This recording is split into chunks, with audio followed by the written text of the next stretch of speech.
کہ صغیرہ گناہ میں وہ شدت نہیں ہوتی جو کبیرہ میں ہوتی ہے، البتہ اس میں خرابی کا کچھ وجہ ہے جس سے آگے خرابیاں پیدا ہوتی ہیں۔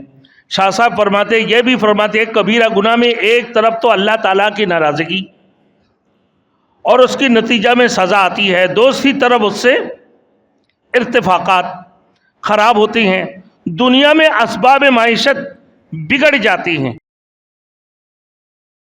Thanks for watching. Don't forget to like, comment, share and subscribe to Maulana Habibullah Rouhani Official. علامہ شاہ ولی اللہ محدث دہلوی رحمۃ اللہ علیہ فرماتے ہیں کہ صغیرہ گناہ میں وہ شدت نہیں ہوتی جو کبیرہ میں ہوتی ہے، البتہ اس میں خرابی کا کچھ وجہ ہے جس سے آگے خرابیاں پیدا ہوتی ہیں۔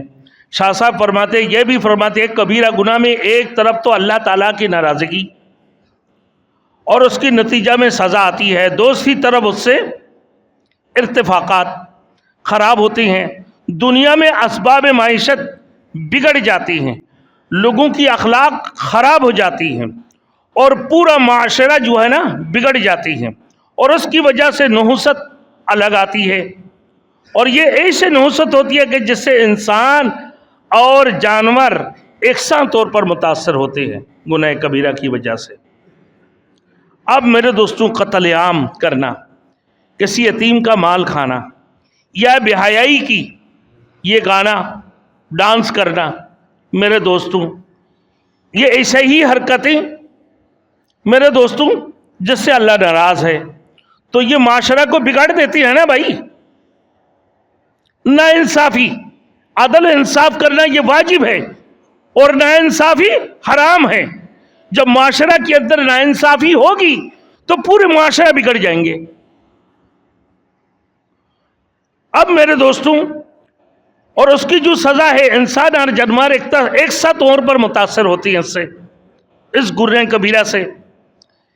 اس کا نام فساد فی الارض، زمین کے اندر فساد کرنے کے بارے میں اللہ نے فرمایا کہ وَلَا تُفْسِدُوا فِي الْأَرْضِ بَعْدَ إِصْلَاحِهَا، زمین کی اصلاح ہو جانے کے بعد پھر اس میں فساد نہ برپا کرو، کہ اس سے ہر چیز بگڑ جاتی ہے۔ حضور صلی اللہ علیہ وسلم نے فرمایا اسم یعنی گناہ کی تعریف یہ ہے کہ یہ دل میں کٹکتا ہے اور تم نہیں چاہتے ہو کہ لوگ اس پر متی ہو۔